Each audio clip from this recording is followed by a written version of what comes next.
What's up guys, आज हम देखने वाले हैं Lawrence Bishnoi versus anti India forces.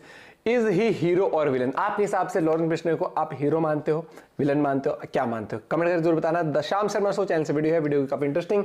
Channel पर नए हो तो प्लीज सब्सक्राइब, और आप कहां से देख रहे हो ये भी बताना, वीडियो को लाइक भी कर देना। 1 2 3 गो। तो पिछले कुछ दिनों में लॉरेंस बिश्नोई का नाम बहुत चर्चा में सुना होगा आपने, जो दाऊद इब्राहिम के गैंग से लेकर खालिस्तानियों तक के पीछे पड़ा हुआ है। कनाडा में पंजाबी गायक गिप्पी ग्रेवाल के घर पर गोलीबारी हुई, उसमें भी बिश्नोई गैंग का ही नाम आया। बिश्नोई गैंग ने पिछले साल सितंबर में कनाडा में खालिस्तानी समर्थक सुक्खा दुनेके की हत्या की जिम्मेदारी भी ली। पिछले महीने कनाडा में रैपर एपी ढिल्लों के घर के बाहर गोलीबारी की जिम्मेदारी बिश्नोई गैंग ने ली थी। मई 2022 में पंजाबी सिंगर सिद्धू मूसेवाला की हत्या लॉरेंस बिश्नोई ने की। साल 2023 में 6 महीने के अंदर जो 4 बड़े खालिस्तानी मारे गए थे, उसे भी लॉरेंस गैंग से जोड़ा जा रहा। सलमान खान के घर अप्रैल 2024 में 5 राउंड फायरिंग करवाई गई थी, उसमें भी आरोप लॉरेंस बिश्नोई के लोगों पर लगा। अब एनसीपी नेता बाबा सिद्दीकी की हत्या अपने शूटर से करवा। इंडिया में ही नहीं, इंडिया के बाहर भी कनाडा की गवर्नमेंट भी कहती है कि इंडियन गवर्नमेंट बिश्नोई गैंग का इस्तेमाल करके खालिस्तानियों को निपटा रही है। Organized crime elements, and I will say and it's been publicly attributed and claimed by one organized crime group in particular, which is the Bishnoi group. इस वजह से सोशल मीडिया पर कुछ लोग इसे एक हीरो की तरह भी ट्रीट कर रहे हैं। अगर खालिस्तानी किसी से डरते हैं तो लॉरेंस बिश्नोई से डरते हैं। इनकी टांगें कांपती हैं लॉरेंस बिश्नोई से। जिस आदमी के नाम से आजकल पप्पू यादव जैसे बड़े बड़े बाहुबलियों का भी पसीना छूट रहा है। यादव जी, आपने लॉरेंस बिश्नोई को नहीं, ये सब बात मैंने पहले मना कर दिया था, बात नहीं पूछे।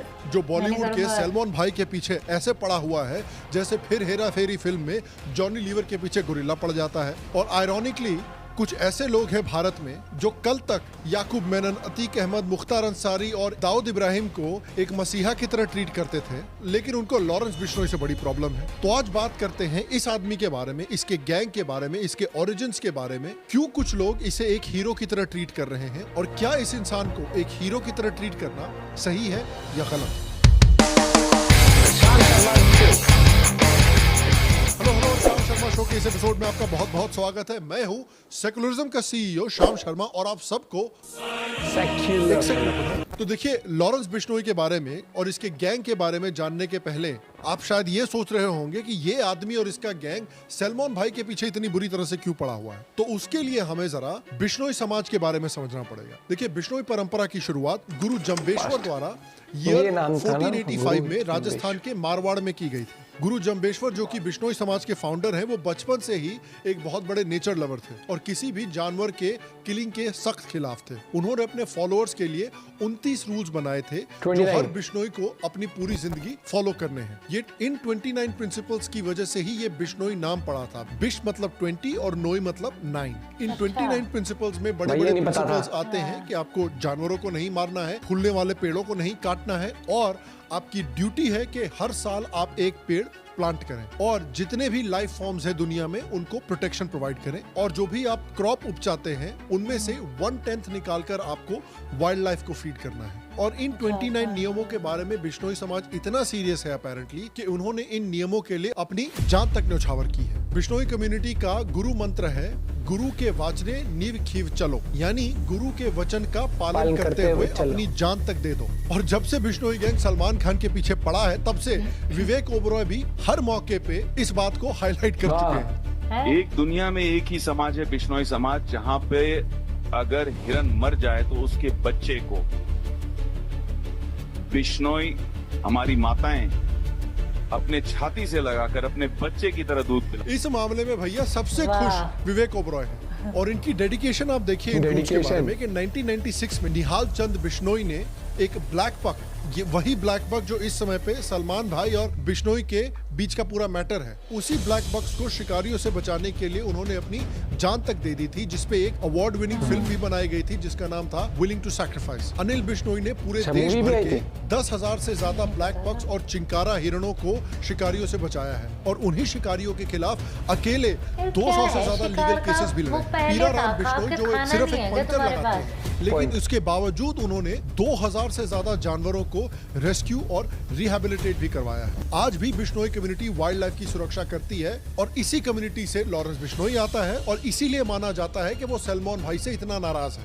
क्योंकि 1998 में हम साथ साथ है फिल्म की शूटिंग के दौरान सलमान भाई ने 2 ब्लैक बॉक्स को शिकार करके मारा था। और बिश्नोई समाज का मानना है कि इस हत्या के लिए सलमान खान को मुक्तिधाम मुकाम जो राजस्थान के बीकानेर में है वहां पर जाना चाहिए, क्योंकि ये गुरु जम्बेश्वर का फाइनल रेस्टिंग प्लेस है और वहां पर जाकर गुरु जम्बेश्वर से माफी मांगनी चाहिए। बिश्नोई का मानना है कि जब तक सलमान भाई ऐसा नहीं करते हैं तब तक वो पनिशमेंट के भागीदारी है। बिश्नोई गैंग ने यह भी कहा है कि उन्होंने बाबा सिद्दीकी, जिनका हाल में ही मर्डर किया गया था, वो इसलिए किया है क्योंकि वो सलमान भाई के बहुत करीब है और अंडरवर्ल्ड के फिगर दाऊद इब्राहिम के भी बहुत करीब है। और उन्होंने कहा है कि जो भी सलमान खान की या एंटी नेशनल दाऊद गैंग को सपोर्ट करेगा उनको टारगेट किया जाएगा। लेकिन यहाँ पर भी देखिए बहुत कंफ्लिक्टिंग रिपोर्ट्स आ रही हैं, क्योंकि कुछ रिपोर्ट्स कह रही हैं कि इसमें बिश्नोई गैंग का कोई हाथ ही नहीं है, बल्कि बाबा सिद्दीकी एक रियल एस्टेट माफिया के मेंबर थे और उनको अलेजेडली एक प्रॉपर्टी डिस्प्यूट की वजह से एक राइवल रियल एस्टेट माफिया ने मारा है। ये बिजनेस डिस्प्यूट है,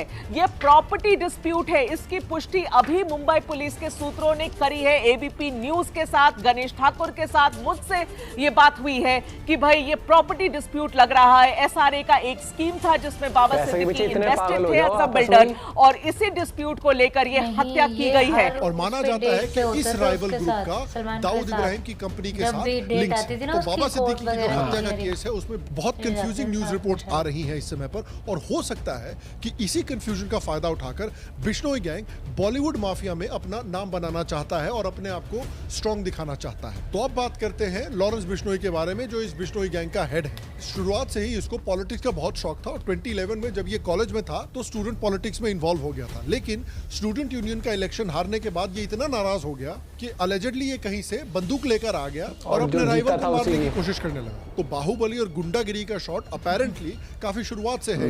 2011 में बिश्नोई का जो ग्रुप है और ओपोनेंट्स का जो ग्रुप है उसके बीच में दुश्मनी काफी बढ़ने लगी, जिसकी वजह से दोनों ग्रुप्स के बीच में काफी हिंसा भी हुई।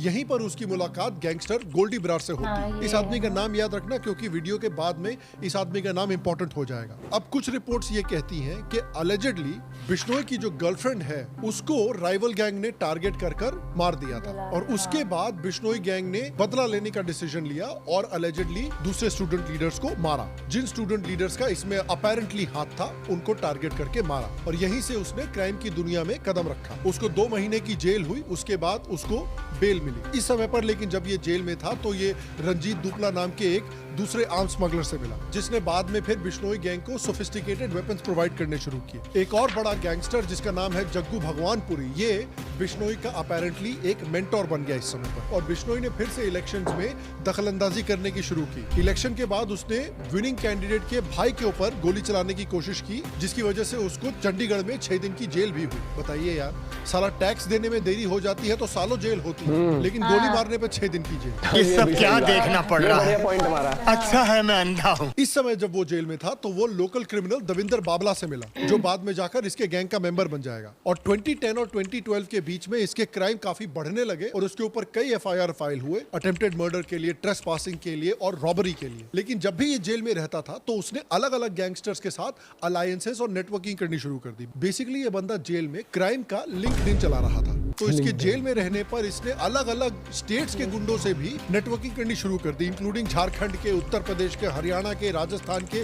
दिल्ली के। और इसी वजह से पुलिस की कस्टडी में रहने के बाद भी इसका इन्फ्लुएंस बड़ा स्ट्रॉन्ग रहा जेल के बाहर, क्योंकि इसके गैंग मेंबर जो थे वो अलग अलग कॉलेजेस की स्टूडेंट बॉडी में पोजीशंस होल्ड करने लग गए और फिर स्टूडेंट पॉलिटिक्स से एडवांस करके ये प्रोफेशनल पॉलिटिक्स में भी घुसने लग गया। 2014 में अपेरेंटली इसके और इसके गैंग के मेंबर्स ने अपने कजन के एक दोस्त के पॉलिटिकल राइवल को, जो लुधियाना म्युनिसिपल कॉर्पोरेशन पोल्स में कंटेस्ट कर रहा था, उसको मार दिया। इसके बाद वो राजस्थान में छुपने के लिए चला गया और जब ये राजस्थान में था तब उसने लिकर बिजनेस में भी एंट्री मार दी। एनआईए ने क्लेम किया है कि बिश्नोई गैंग के पास 700 से ज्यादा गनमैन हैं, जो इंडिया के 7 स्टेट्स में ऑपरेट करते हैं, इंक्लूडिंग पंजाब, हरियाणा, राजस्थान, चंडीगढ़, दिल्ली, महाराष्ट्र और हिमाचल प्रदेश। इन्वेस्टिगेटिव एजेंसीज का मानना है कि 1000 से ज्यादा लोग इसके गैंग से जुड़े हुए हैं, जिसमें शार्प शूटर्स, गुंडे और सप्लायर्स आते हैं। और सिर्फ इंडिया में ही नहीं, माना जाता है कि इसके गैंग के मेंबर्स और शूटर्स कनाडा में भी है, तभी तो शायद खालिस्तानियों की पड़ी पड़ी है वहाँ पर। इन्वेस्टिगेटिव एजेंसीज का माना जाता है कि इसका जो इंटरनेशनल बिजनेस है, खासकर कनाडा का जो बिजनेस है, वो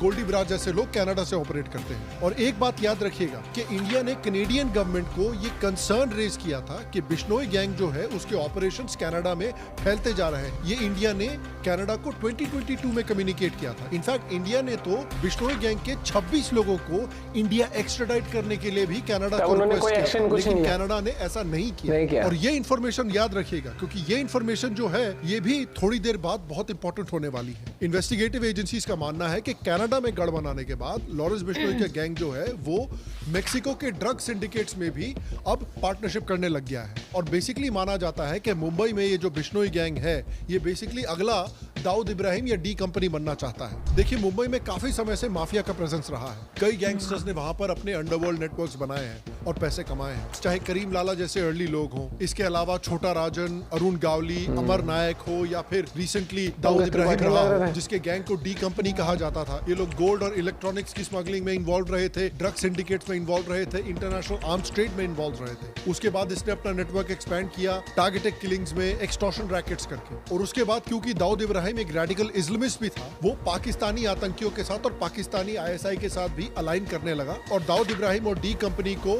इम्प्लीकेट किया गया था इंडियन इन्वेस्टिगेटिव एजेंसीज के द्वारा मुंबई बॉम्ब ब्लास्ट को करवाने के लिए, जिसमें 250 से ज्यादा लोगों की मौत हुई थी। और इसी दाऊद इब्राहिम के इन्फ्लुएंस को ये जो बिश्नोई गैंग है ये मुंबई से पूरी तरह से खत्म करना चाहता है और उनको रिप्लेस करके अपना माफिया गाड़ना चाहता है वहां पर। तो सोशल मीडिया पर इस आदमी को और इसके गैंग को क्यों सपोर्ट मिल रहा है, ये समझने के लिए हमको देखना पड़ेगा कि ये गैंग अपने आप को किस तरह से प्रेजेंट करता है। कहता है कि भाई हम जो हैं बाकी गैंग से डिफरेंट है। कैसे भाई? देखिए, ये गैंग कहता है कि भाई जो बाकी गैंगस्टर्स हैं वो काफी एंटी इंडिया है, काफी एंटी इंडिया एक्टिविटीज में भी इन्वॉल्व है, और हम जो हैं लॉरेंस बिश्नोई का गैंग, हम प्रो इंडिया हैं। खासकर खालिस्तान के मुद्दे पर तो हम पूरी तरह से एंटी खालिस्तानी हैं। क्या आप पाकिस्तान के खिलाफ हैं? आप खालिस्तान के खिलाफ हैं? क्या खालिस्तान के खिलाफ आप पहले से थे? पहले से थे।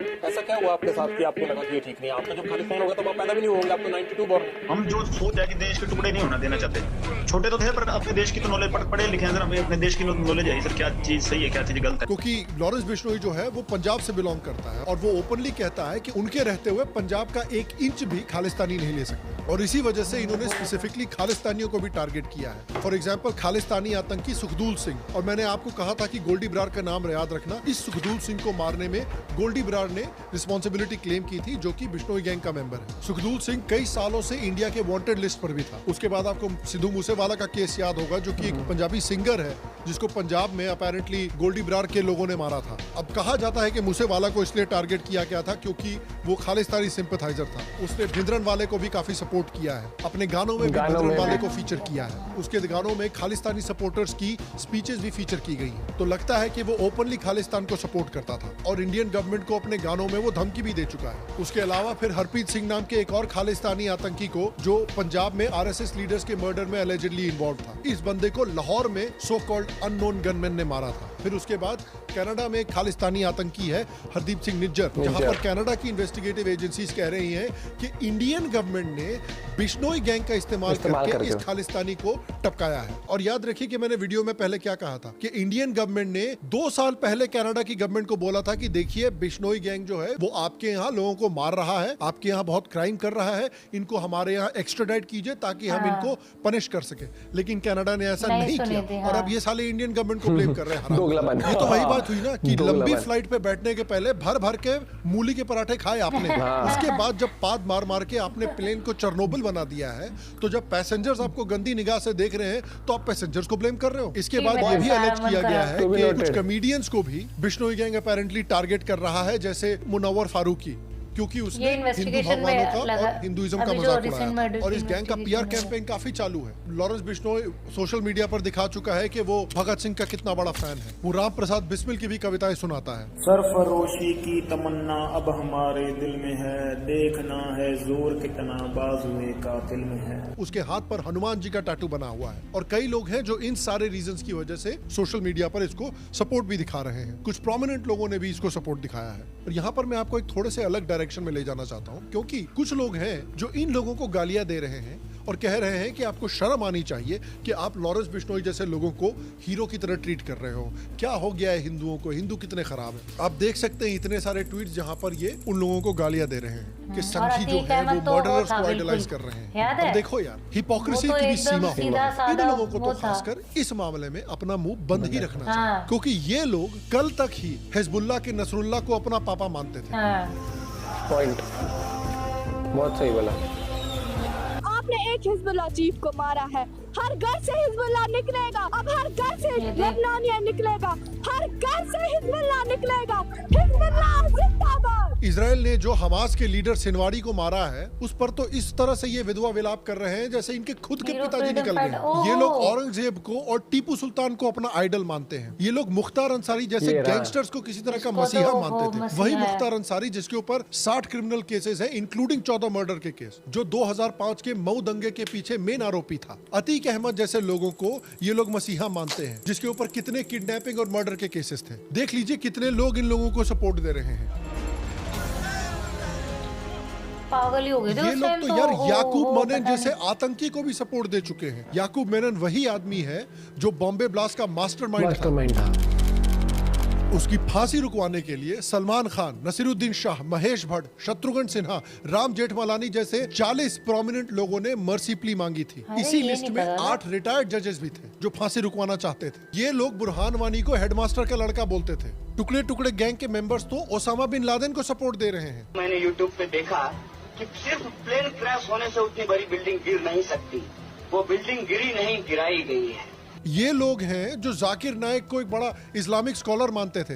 देख लीजिए किस तरह से कांग्रेस के लीडर्स जाकिर नाइक के साथ स्टेज शेयर कर रहे हैं। यासीन मलिक जो एक कश्मीरी सेपरेटिस्ट था, जिसके ऊपर इंडियन एयरफोर्स के ऑफिसर्स को मारने का आरोप है, उसको यूथ लीडर की तरह ट्रीट किया जा रहा था। इवेंट्स में बुलाया जा रहा था जहां पर प्रीति जिंटा और आनंद महिंद्रा भी बैठे हुए थे उसके साथ। ऐसे लोगों को आप लोग आइडलाइज करते हो, ऐसे लोगों को आप लोग सपोर्ट करते हो, तो आप लोगों को जरा इस मामले में अपना मुंह बंद ही रखना चाहिए। अगर आपकी फेवरेट मूवी आर्चीज है तो प्लीज लोगों को उनके मूवी टेस्ट पर ज्ञान मत फेलो। लेकिन देखिए, मेरा मानना है कि इस तरह के लोगों को आइडलाइज नहीं करना चाहिए, इस तरह के लोगों को हीरो नहीं मानना चाहिए। क्योंकि आपको बता दें कि कुछ रिपोर्ट्स के मुताबिक बिश्नोई गैंग के पाकिस्तान के गैंगस्टर्स के साथ भी कुछ लिंक्स मिले हैं। वो पाकिस्तान बेस्ड गैंगस्टर शहजाद भट्टी के साथ वीडियो कॉल पर भी देखा गया है। उसके अलेजिडली कुछ प्रो खालिस्तानियों के साथ भी लिंक्स देखे गए हैं। उसके gang members allegedly Babbar Khalsa international से भी लिंक किए गए हैं इन्वेस्टिगेटिव एजेंसीज के द्वारा। लास्ट ईयर इसी बारे में एनआईए ने एक चार्जशीट भी फाइल की थी। पाकिस्तान में बेस्ड बब्बर खालसा इंटरनेशनल आतंकी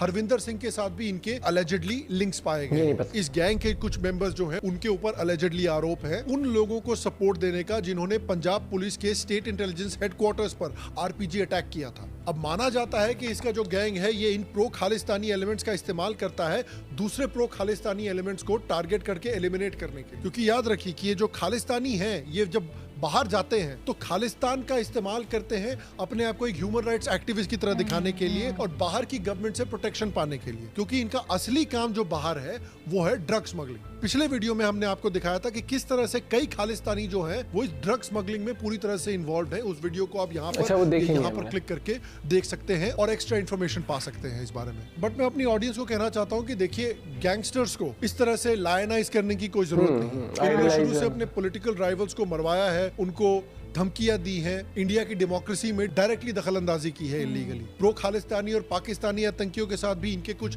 अलेजेड लिंक्स देखे गए हैं। और कॉमेडियंस को जोक मारने के लिए मारने की कोशिश करना पाकिस्तान जैसे थर्ड क्लास भिखारी देशों में होती है। भारत में ऐसी चीजें नहीं होनी चाहिए जो एक डेवलप्ड सुपर पावर और विश्व गुरु बनना चाहता है। और भारत अगर एक डेवलप्ड सुपर पावर और विश्व गुरु बनना चाहता है तो वहां पर ऑर्गेनाइज्ड गैंग्स का राज नहीं चलना चाहिए। वहां पर मोनोपोली और वायलेंस सिर्फ और सिर्फ इंडियन स्टेट के पास होनी चाहिए। अमेरिका सुपर पावर इसलिए ही है क्योंकि अमेरिका में गैंग्स का राज नहीं चलता। अल्टीमेटली राज सिर्फ और सिर्फ अमेरिका की पुलिस फोर्सेस और गवर्नमेंट का चलता है। और इसी तरह से ये डेवलप्ड देश बनते हैं। लेकिन जहां तक ये अलेज किया गया है कि इंडियन गवर्नमेंट इस तरह के गैंग्स का इस्तेमाल कर रही है खालिस्तानियों और पाकिस्तानी आतंकियों को निपटाने के लिए, अगर इंटेलिजेंस एजेंसीज इसको एक टूल की तरह इस्तेमाल करना चाहती है इन खालिस्तानी आतंकियों को खत्म करने के लिए, जैसा कि कनेडियन अथॉरिटीज अपैरेंटली कह रहे हैं, मुझे उससे कोई प्रॉब्लम नहीं है, मैं तो उसको सपोर्ट भी करता हूँ। इंडिया के दुश्मन चाहे खालिस्तानी आतंकी हो या पाकिस्तानी आतंकी हो, उन्हें कहीं भी सेफ नहीं फील करना चाहिए। और जिस तरह से इजराइल या अमेरिका दुनिया में कहीं भी जाकर अपने दुश्मनों को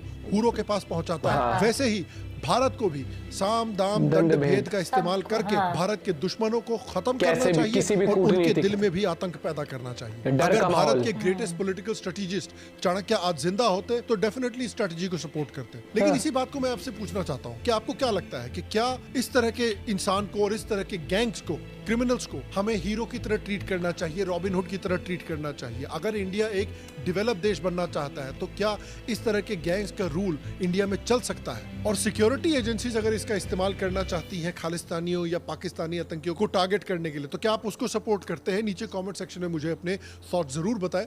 बाकी अगर आपने अभी तक हमारे पेट्रियन को जो यहाँ पर ये जो बात करी है कि एज एन एसेट यूज करना, वो तो आप ये देखोगे मूवीज के थ्रू भी आप लोग देखते हो कि जो भी अपनी खुफिया एजेंसीज होती हैं उनके वो लोग होते हैं जो क्या कहते हैं कि खुफिया इंफॉर्मेशन देते हैं, अंडरग्राउंड रहते हैं, जिनकी कोई पहचान नहीं, मतलब कि चाहे वो कोई भी हो आप नहीं पहचान सकते किस तरीके से। जो बॉम्ब ब्लास्ट था उसकी फांसी रुकवाने के लिए इतने सब वो तो ये भी देखा गया नसरुद्दीन साहब कितनी बार किस तरीके के भाषण देता है, वो चीज भी।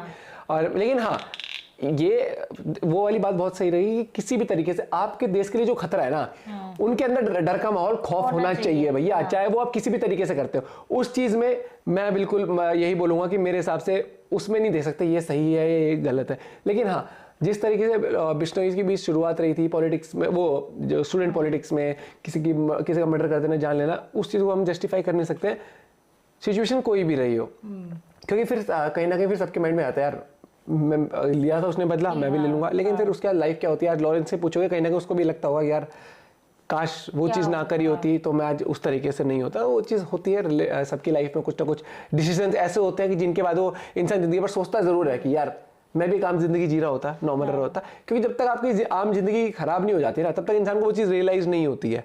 बाकी हाँ, बहुत सही बोला कि आप आइडियलाइज नहीं कर सकते, क्योंकि आप उसके यहाँ पर अगर चल पड़े तो आप भी फिर जेल में ही होगे। वो चीज़ बात आ जाती है। लेकिन हाँ, जैसे वो अपने समाज के लिए जो बातें हैं उसकी वो चीज़ होती है, वो उनकी कल्चर है, वो उनकी वो संस्कृति है, वो उनके रूल्स हैं जिनको वो फॉलो करते हैं। जैसे कि आपको पता होगा जो बिश्नोई समाज है उनका मतलब कि 29 उनके रूल्स हैं जिनको वो फॉलो करते हैं। आप अपना पॉइंट ऑफ व्यू शेयर कर सकते हो। बाकी मिलते हैं वीडियो के साथ, बाय बाय, टेक केयर।